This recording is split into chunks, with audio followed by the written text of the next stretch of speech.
Hello, and welcome to the Minority Arts Appreciation Society podcast, where we're ticking all the boxes and bringing a much needed minority perspective to popular internet discourse. I'm Josh, my pronouns are he and him, and I lead the music discussions. I'm Matty, my pronouns are she, her, and I lead the film discussions.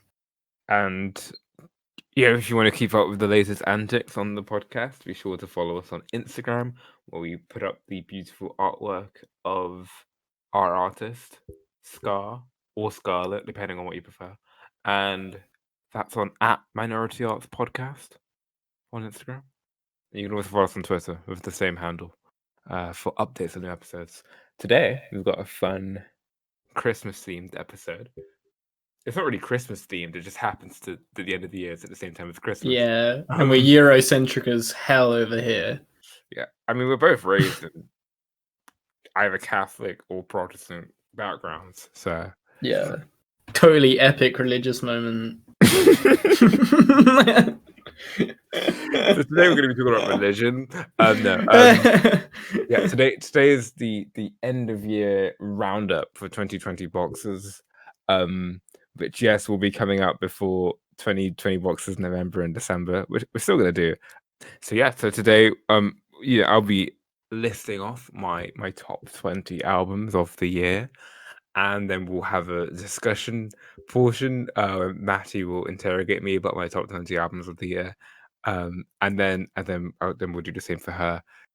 So how are you feeling, Matty? Are you enjoying fun fact, there are actually 4 tiers. We didn't know this until they told us we'd actually invented a new tier for this new era for Christmas. So how are you coping?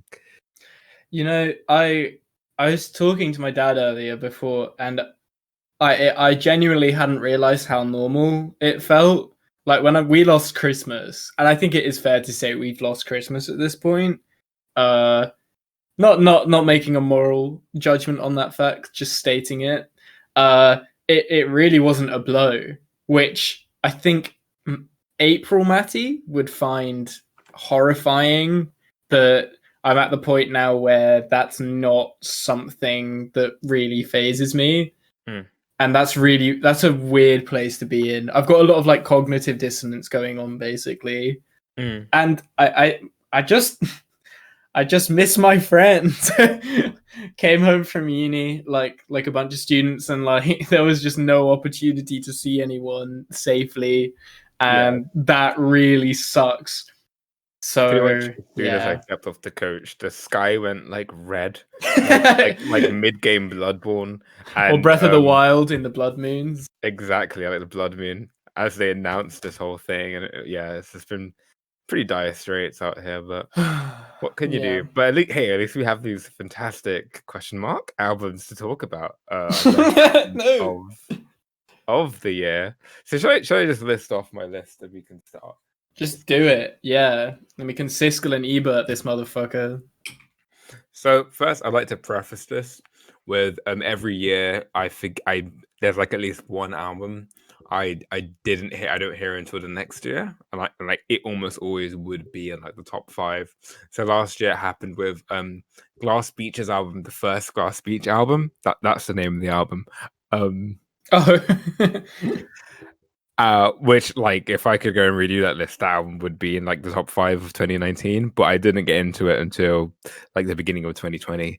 And I know there's some secret album of 2020 that I'll probably get into like a year or 2 from now.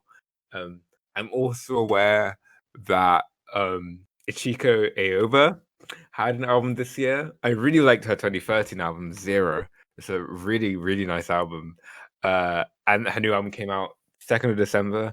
I hadn't had time to fully listen to it before like making my list.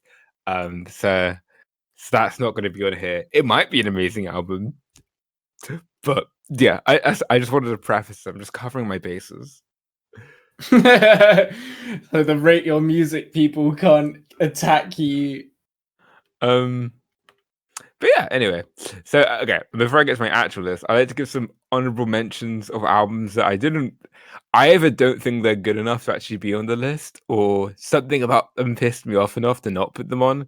But there are at least like 3 or 4 songs which are just phenomenal on these albums, but they're not on the list. So the Honorable mentions. honorable mentions. First up, Ariana Grande's Positions, Illuminati Hotties, Free I.H. This is not the one you've been waiting for. Diet Sigs, Do You Wonder About Me? Grimes, Miss Anthropocene. Leon LaHarvest's self-titled album. Katie Day's My Data, and Jeff Rosenstock's No Dream. So I did have a lot of fun with these albums, but they didn't quite cut the cloth, if you know what I mean. So now onto the actual list. Number 20, I have Perfume Genius's Set My Heart on Fire Immediately. Number 19, Babadoo Bees Fake It Flowers. Number 18, 100 gecs, 1,000 gecs and the Tree of Clues. Number 17, Joji's Nectar. Number 16, Fleet Fox's Shore. Number 15, Car, Descendants of Cain. Number 14, Sewer Slut, Draining Love Story. Number 13, Freddie Gibbs and the Alchemist, Alfredo. Number 12, Mac Miller, Circles. Number 11, Fiona Apple, Fetch the Bolt Cutters. Number 10, Jessie Ware, What's Your Pleasure? Number 9, Laura Marling, Song for Our Daughter. Number 8, Black Dresses, Peaceful as Hell. Number 7, Open Mike Eagle, Anime, Trauma, and Divorce. Number 6, The Microphones in 2020. Number 5, Yves Tumor, Heaven to a Tortured Mind. Number 4, Denzel Curry x Kenny Beats, Unlocked. Oh my god. Number 3, Phoebe Bridgers, Punisher. Number 2, King Cruel, Man Alive, exclamation point. And number 1, R.I.P. Ferrera's Purple Moonlight Pages. So that's my top Amazing. 20 and the honorable mentions. And now we can discuss. Okay, sweet. I think I want to start off. Perfume Genius, Set My Heart on Fire Immediately. It's not high in your list, but the reason I wanted to ask you about that is because you asked me to listen to it. I think it was in lockdown 1, that is. And you were like, it was quite a strong recommendation because you don't actually recommend me music very often. And but it didn't work out, actually. I got very I think I only listened to it twice all the way through. And I want you to break it down for me a little bit, and I'll tell you a little bit about why I didn't hugely dig it. Yeah, I think well, I guess fair enough if you didn't like it. I think I thought you'd like it because you liked Waste Blood, and I thought it was kind of like a similar vibe because Perfume Genius goes for this real opulent kind of really interesting pop, string heavy, spacious music. Whereas Waste Blood is pretty extravagant with it. Perfume Genius tends to go a bit darker and creepier at points with it. Yeah. This one actually did pull back. Like I didn't like this album. This album used to be a lot higher on my list, and it kind of kept dropping down and down. Because I think the second half of the album's a little bit weak. Even though it maintains, I do maintain that this is a very atmospheric and sort of haunting album, and he has a way of singing about love that makes it sound like physically painful.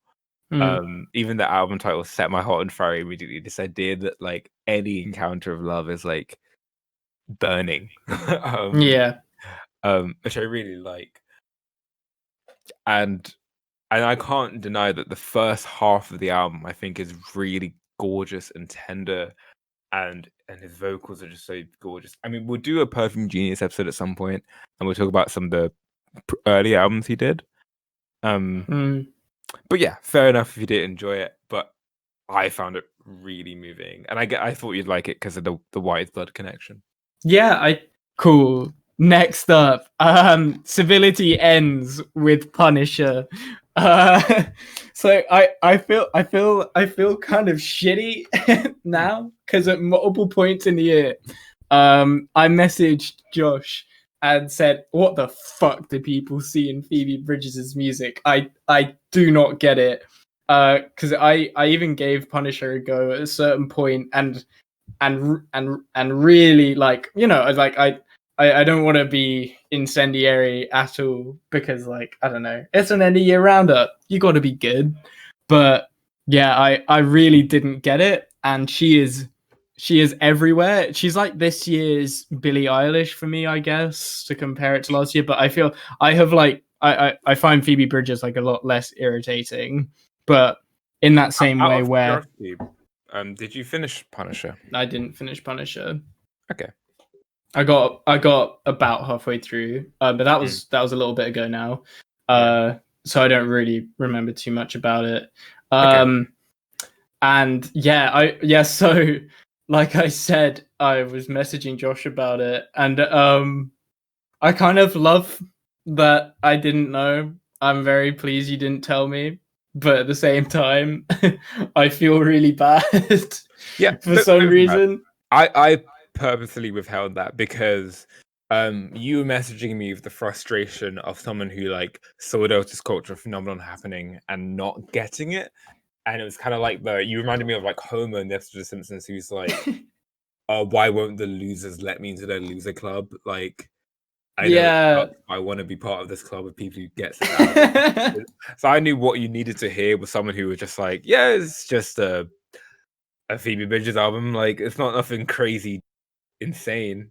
And if I told you, actually, I think it's brilliant, then that would have made you more angry. And I just wanted you to be put to rest, pretty much. But yeah, I adore this album. And what's interesting is my experience with Phoebe Bridges prior to this album was exactly like you. I encountered her when she was first getting really big, like a couple of years ago. Oh yeah. With Stranger in the Alps, the album, particularly the song Motion Sickness, which was huge. Even Black Country New Road referenced Motion Sickness with the "Why don't you sing in an English accent? Well, I guess it's too late to change it now." That's the Phoebe Bridges lyrics from the song Motion Sickness. So that was a huge album, huge song.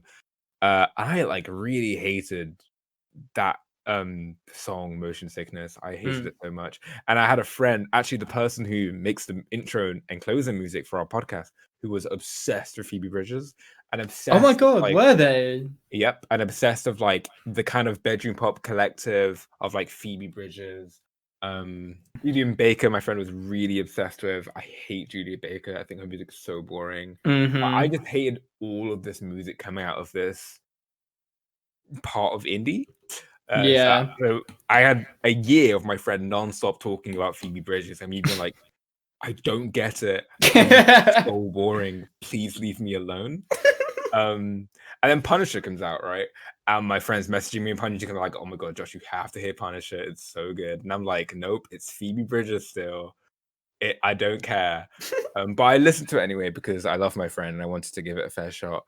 And I was just so like from the first moment of the album where you get this eerie opener called DVD Menu, and it leads into this like almost like this a song, the Garden Song, which sounds like being underwater, having like a weird dream that you can't wake up from.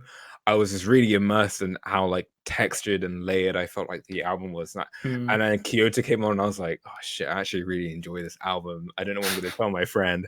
And it kept going and I was really moved by it.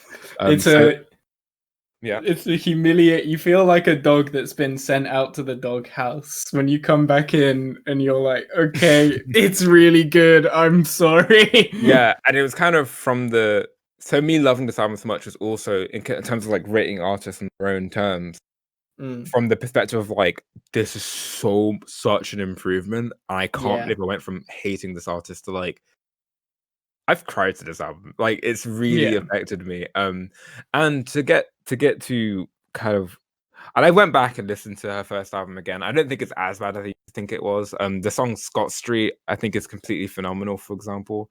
But I do think that album very much feels like a proto version of this album. They very much have the same formula, but everything is better here on Punisher.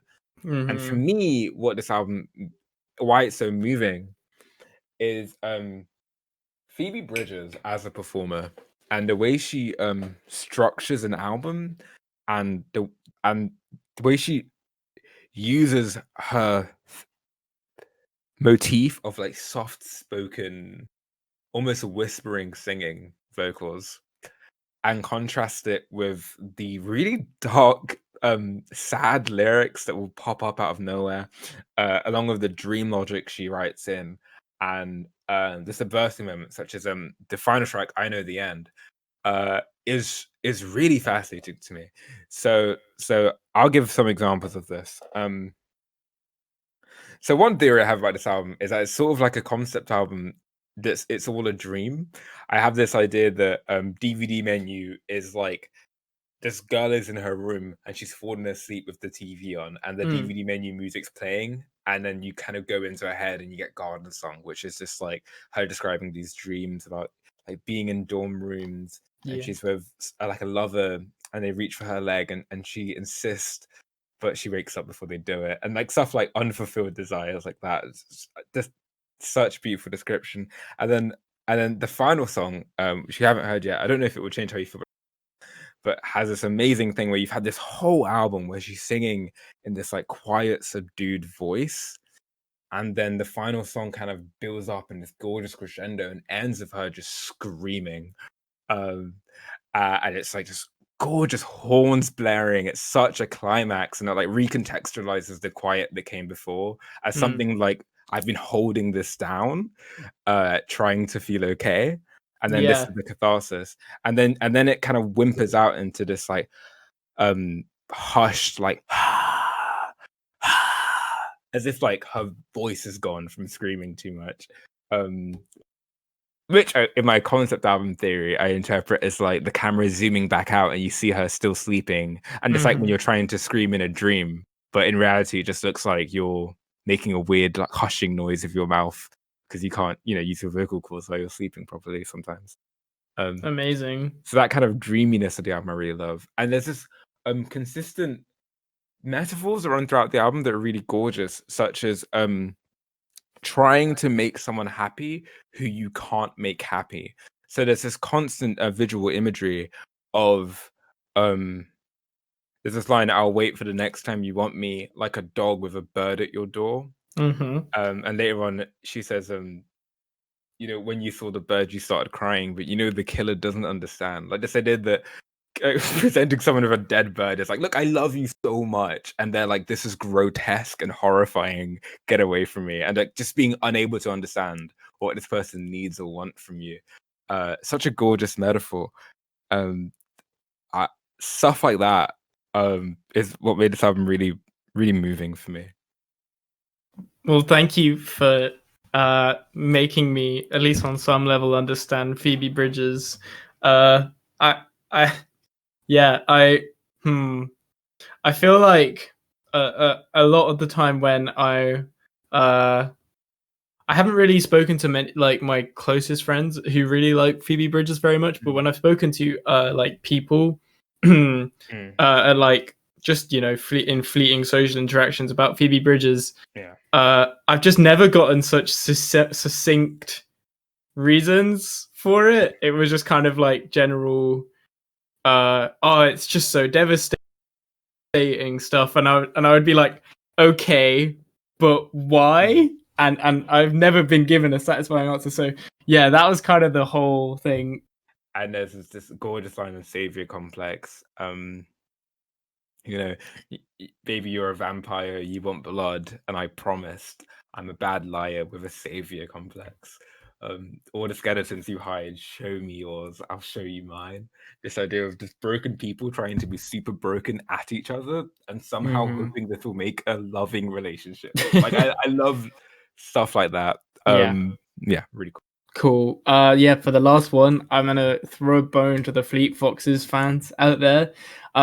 I just want to ask you how Shaw lines up with your perspectives on the rest of Fleet Fox's discography. Uh, Given that, I mean, Helplessness Blues is such a beloved album, and I feel like Shaw was it had a moment, but it wasn't, I haven't seen it as retrospectively looked at as one of the moments of the year, if that makes sense. So I kind of want to get a sense of how your placement on this list fits into all of that. Yeah. So for me, Robin Pecknord of Shaw fame, of Fleet Foxes, the lead singer, said in an interview that he felt like Shaw was his dam, Kendrick Lamar's dam. Did he use those words exactly? Or Yeah, not exactly, but exactly wow. what he said, and that's exactly how I feel about Shaw. Similar to Damn, it feels like an attempt to. Before Shaw, you had Crack Up, which was their most experimental album, lauded, critically acclaimed. Wow. And Yeah. then with Shaw, you just wanted to peel it back a bit, write a more simple, fun album. And while Damn is like really depressing and dark and weird, Uh-huh. but sonically it is rolling it back a bit and making a more simple hip hop album. Yeah. Shaw is doing the same, but with like indie folk, and That's really interesting. in that way, it doesn't really approach how good the first three Fleet Foxes album. I cannot stress this enough. These are some of the best indie folk albums of the 2010s, and those three albums is such an incredible run, and it makes them like my favorite indie folk band of that decade. Like no one comes close. Like no other proper indie folk band comes close. So Shaw is my least favorite Fleet Foxes album, but it's still a Fleet Foxes album. Yeah. And there's this real nice. I think the album's kind of structured a bit like the wave coming in and out, the wave of bad feelings, and just letting it go. There's lines like, "Now we're finally aligning more than maybe I could know." This idea, like, this is finally a good day. Also, there's a song with lots of like angst happening on it. Oh wait, I'm trying to remember the song. Let me find it. Yeah, the song "Long Way Past the Past" has lots of like angst-ridden lyrics, and then it just ends with "Oh, I'll feel better in a year or two." Like stuff about just letting things go, and then it ends with just gorgeous like 4-track run from Going to Sun Road to Shore, which is just blinding. It's so bright and beautiful and textured. It's lovely. Like there's a bit on the song Going to Sun Road where it just becomes like a Spanish waltz almost. It's just such a joyous album. It's so bursting with joy and it's infectious. I loved it. Yeah, that really hit me because I have felt as of late really bad for artists who release like magnum opuses, because at the end of the day these are people who are quite often making art for themselves, and yeah, we consume it, but they enjoy it, they enjoy making art, and most importantly it's a part of them that they feel like they need to get out through their art. And I have realized that like I can be like I don't think we should have to like censor ourselves or anything with like when we're disappointed by a piece of criticism, because it's not harmful, as long as we're not being like vitriolic. But at the same time, like I think it can actually help form a more critical opinion to just be like, hey, you know what?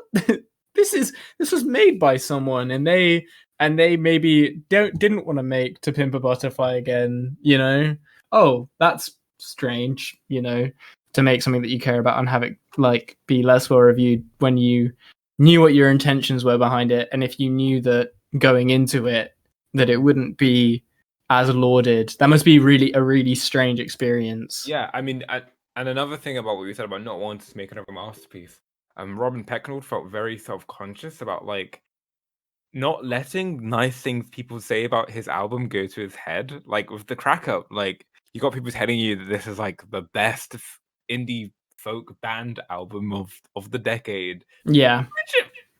I mean, it's up there. It's really good. Yeah.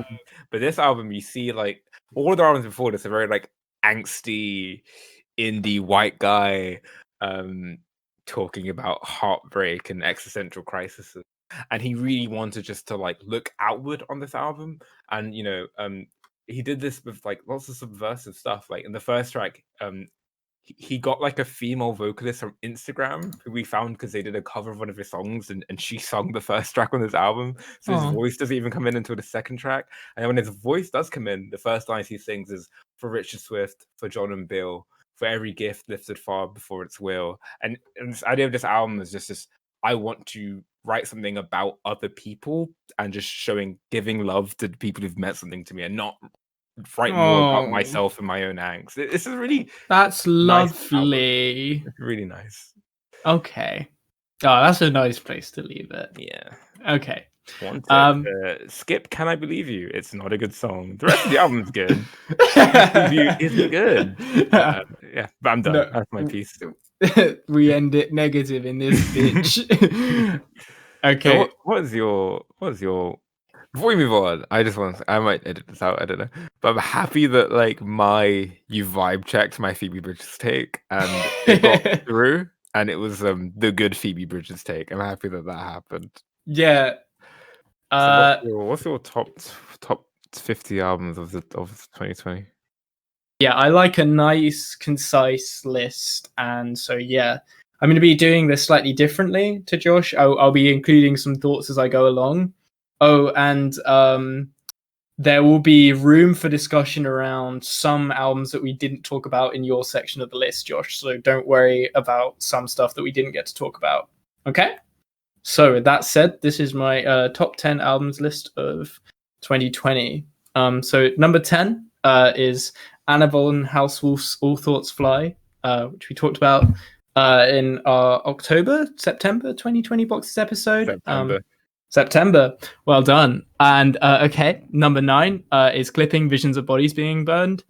I don't have a whole lot to say about this one, but this is my entry point into Clipping, and I just think it's awesome. I am kind of split on it because there's a part of me that loves how bare bones and minimalist a lot of this album is. It feels so like desolate and hopeless, but at the same time being incredibly gripping and visceral.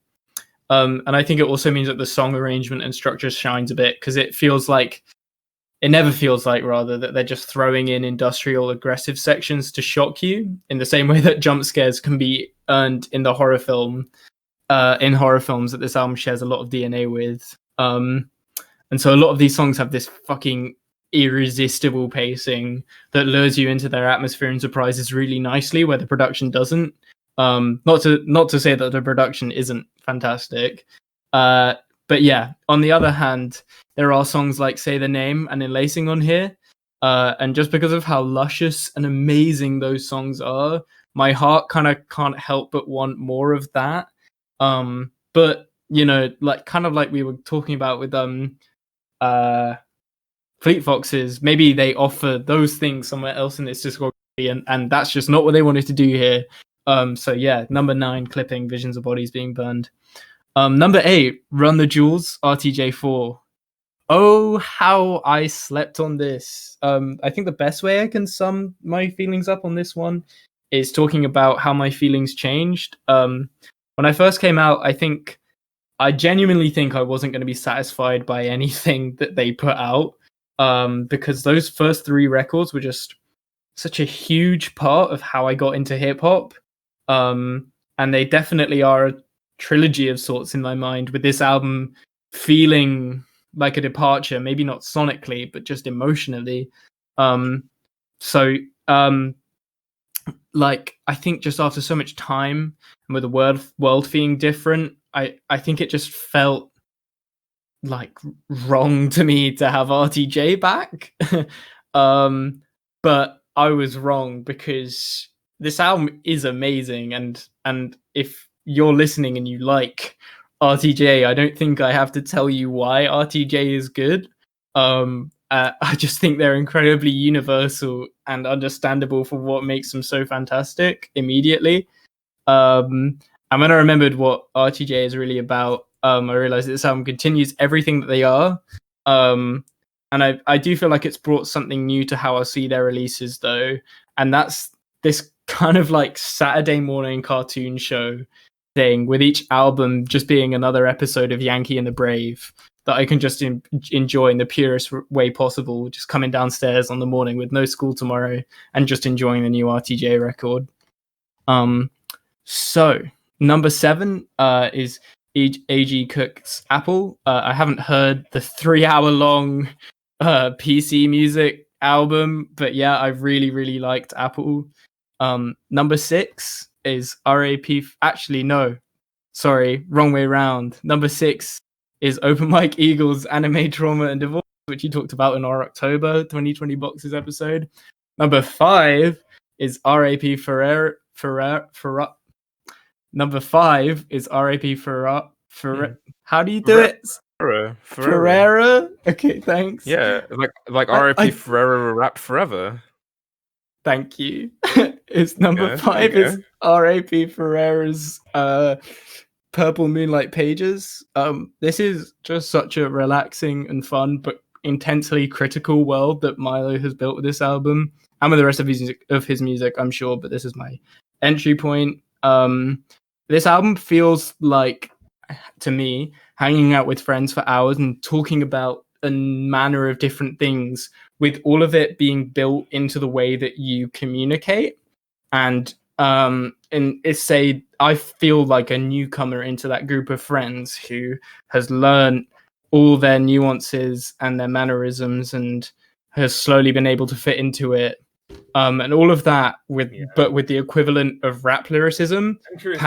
What do you do? How do you, as a kind of like a Rory Ferreira virgin, react to him saying shit like Ruby Yacht, Rock On, and Green Horse of Rap constantly with no context?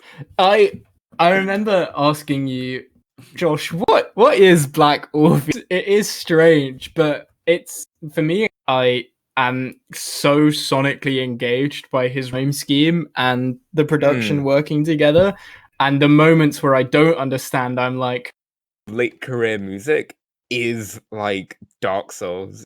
There is this like cool of his rhymes to be like, hey, dig a little deeper, and I love it.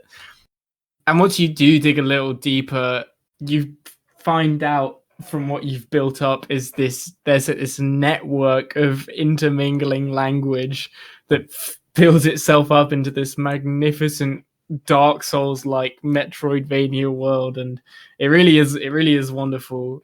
So yeah, that I really love this album a lot. Next up is Denzel Curry and Kenny Beats with Unlocked. I don't want to go too deeply into this because I don't want to make it sound like I think much more of this than just like a viscerally enjoyable good time, with Denzel Curry proving that he is just amazing at spitting over the weirdest shit there is out there. Honestly, I can't imagine being presented with this stuff. And I mean, like, you know, I can't really rap over any beat, but if anyone gave me these beats and was like, okay, make a good album, I'd be fucked. It would be a bad album. But this is a fucking fantastic album, and it's only 20 minutes. Please keep making music.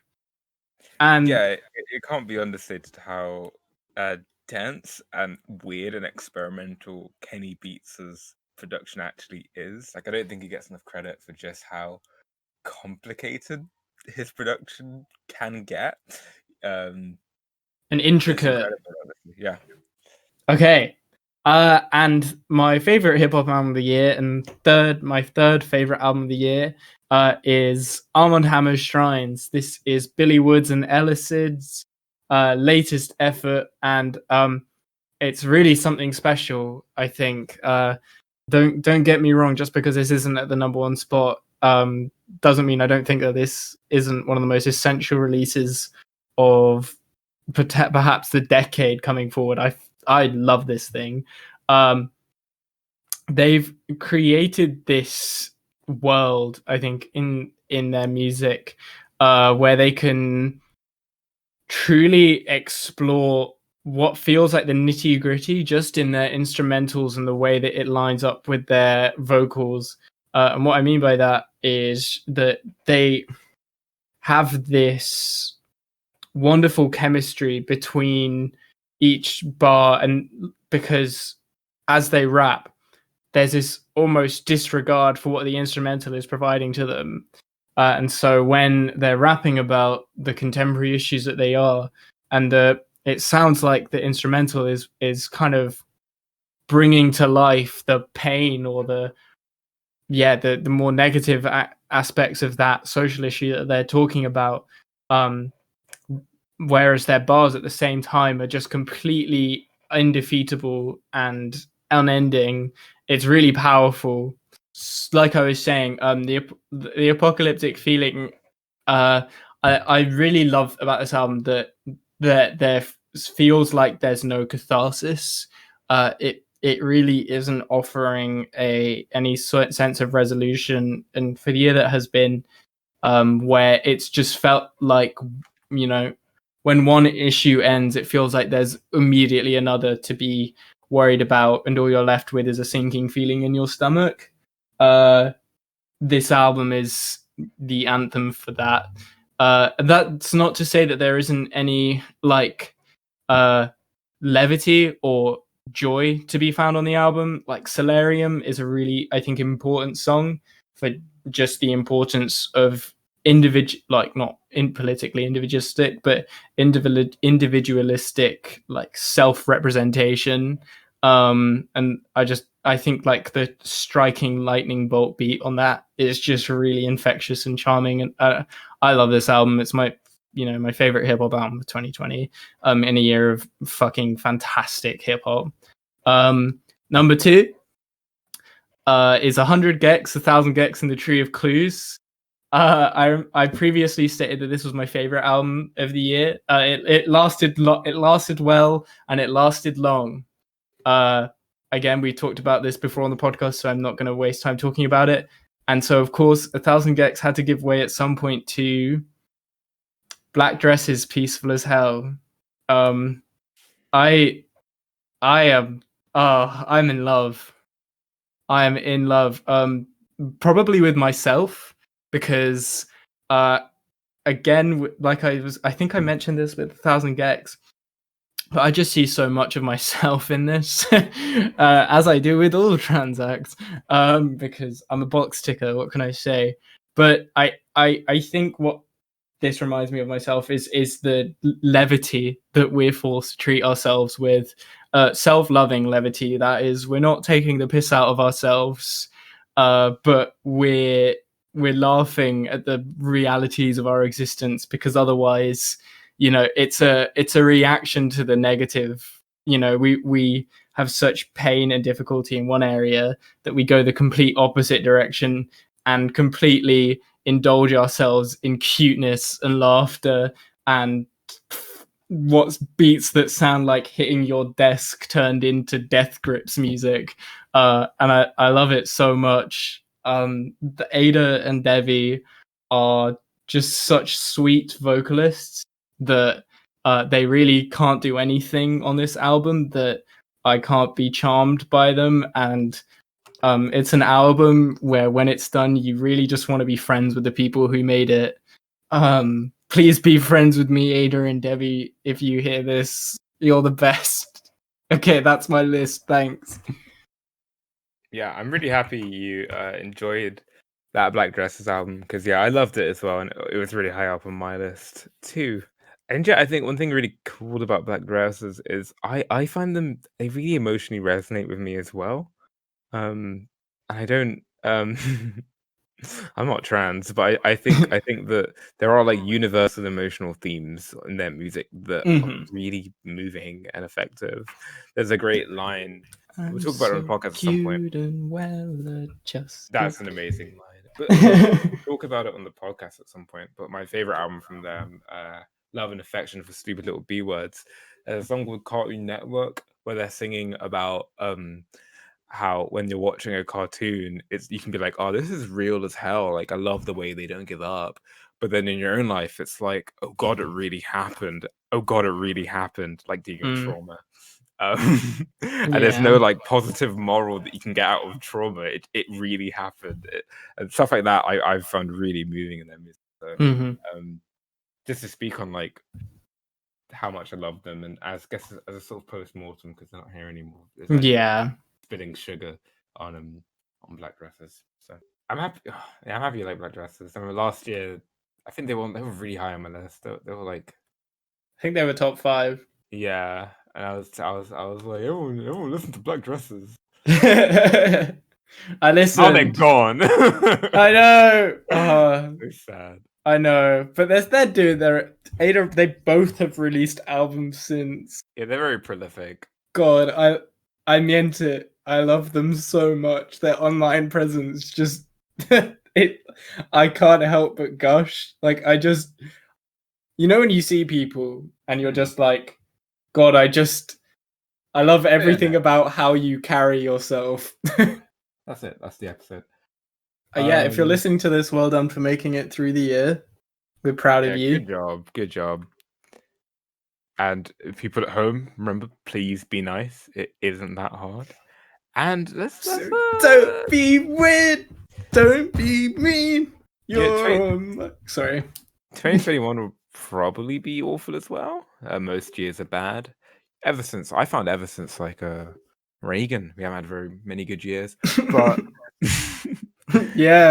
find little pockets of peace at home, I guess. Yeah, like it's weird that like when you're minorities, it's like 2020. it's like yeah. I mean, it's been hard, like, but hey, welcome to the real world. Yeah, welcome to Skyrim. Yeah, welcome to Skyrim. People who aren't oppressed because of anything but their class. Yep. Well, under capitalism, we're all living in a sort of hell. So yeah. I hope you're all doing okay, I guess. And sincerely, thank you for listening. If you've made it this far through, yeah. Okay, cool. You're the host. Sign this shit off. Yep. Well, yeah. Thanks for listening. Let us know what your favorite albums were, or if there's anything on our list that outraged you or you were happy to see. I'm curious about that. Ask Josh why RTJ4 wasn't on his list. It was fine. It was okay. I don't know. Tell it to the commenters. I felt like it was fine. I don't know. It was okay. It was fine. I know you can sign off. Okay. Yeah. No. Thanks a lot for listening, everyone. And we'll catch you in 2021, which will kick off with our Beyonce Switcher episode. Maybe it might not. We'll see you soon. I don't know what Matt's gonna say tomorrow. We'll catch you in 2021. Au revoir. Maybe next week. Adiman. You demand.